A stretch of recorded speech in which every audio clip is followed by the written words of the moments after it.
Combined, Gunbuster is about 12 inches tall, just shy of 12 inches tall. To put that in perspective, here is Gunbuster next to Boss Borod. He's pretty big. There's a lot of metal in Gunbuster. Sorry about that. But not really in the places you'd think. You think that those two big pylons on his shoulders are metal? No, those are all plastic. Metal content. You have the feet, the inner bottom leg, the inner bottom legs, upper legs, torso, the chest area, the upper arms, the whole shoulder assemblies on the inside. You can see the metal in there, and the braces here. That's all metal as well. It's pretty heavy, and it's sturdy too. You have a large range of movement considering the size of the figure. You have fully articulated feet. You got knees, hips, and these swivel and go out. You have a waist joint that goes forward and back and around a circle. The arms, fully articulated. Plus, for the crossing hands pose, the shoulders can actually come out and around.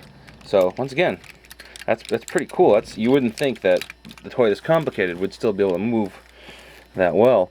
The head, pretty good. But one of the things I like about the head is when you move it around, it moves the fins of the bottom. So I mean the fins move so you don't break them. But you just have to remember that once you've moved it to put the fins back in place. So Gunbuster has a ton of accessories and cool little details. It has these hidden panels in the arms here that you can pop open. They don't pop open easily, unfortunately. You need to have good fingernails to get in there.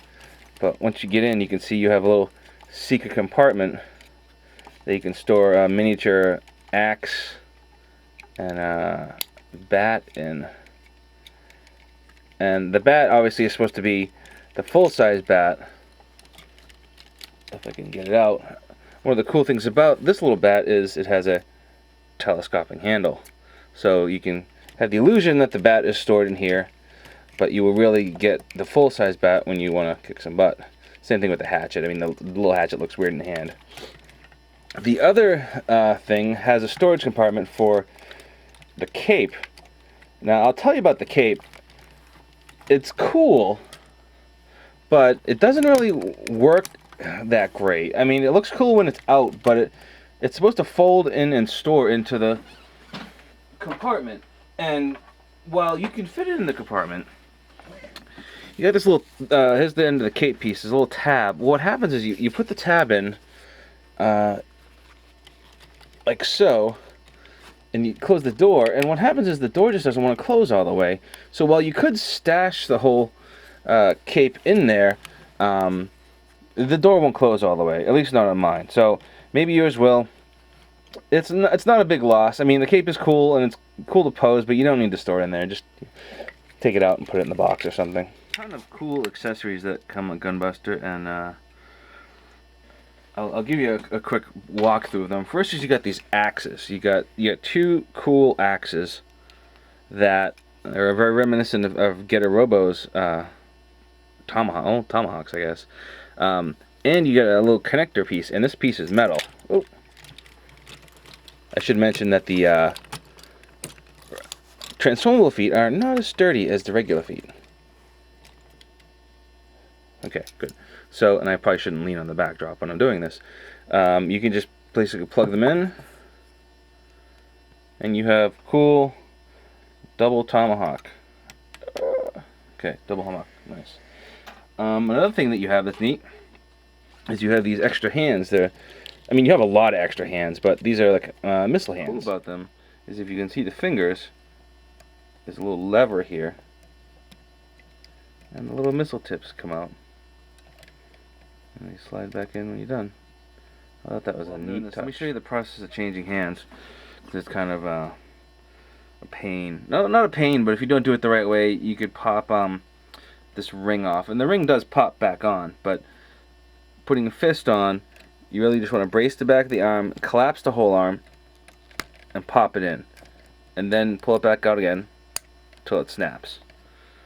And that's the easiest way to do it. If you don't, what happens is you end up pulling that ring off, and it's kind of a pain to get back on. The cool feature is this chest panel comes off. I think I showed it before you earlier. And you have this little generator wire piece, and what it does is it clips on to the chest,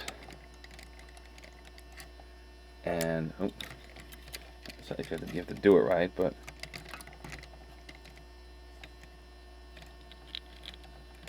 and basically Gunbuster has ripped his own heart out, his own power cord. It's been literally 10 years since I've seen Gunbuster, I think. So I don't really remember the significance of this. I'm sure I'll cover it in the written review, but it's kind of a cool, you know, it gives it an organic feel. And I know Gunbuster's supposed to be this huge, see what I mean about the head spikes? This huge robot, but it adds a touch of, you know, I don't know, humanity to him, which is kind of nice. So yeah, ripping out robot heart action. Gunbuster's beating you with the baseball bat. Baseball bat is cool and big. Why a giant robot has a baseball bat? Well, why not, really? Another neat feature is the hand has kind of a sensor on it, and it's basically a landing pad for the little miniature RX-7 robot. I'm not really sure what the robot's name is, but I remember the scene from the movie. And there's a little place in there so the robot can sit and rest on the palm without falling over, and it's kind of cool. Kind of gives you a scale of the robot. Alright, now I'm going to show you kind of Gunbuster's signature move, the Buster Collider. And this is where Bandai's cool engineering is paid off. It's a really nice idea. So what it is each of these panels opens up. And inside those panels are little silver, I don't know what you'd even call them, lasers. They kind of attract like an electricity, and they all shoot out in the show. They can be kind of a pain. I mean, it's a little fiddly to get into this mode, but once you get everything out, it's kind of neat. It really adds a nice, it's different. You don't see other toys doing this, really. And I know there's the Studio Half-Eye toy.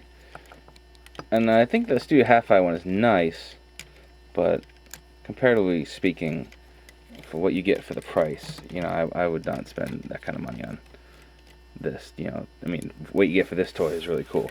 So that's how the arms go. It's neat.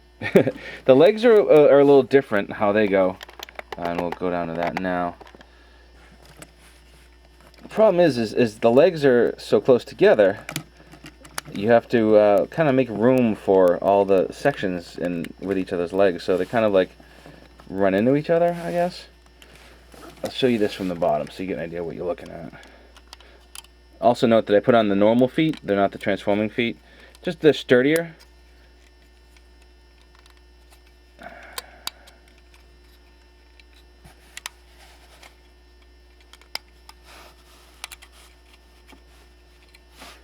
There's one leg.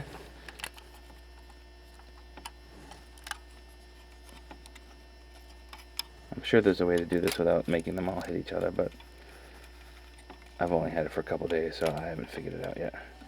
Alright, so there's the... Let's get the stand up here. So yeah, Buster Collider. Kind of neat, I think.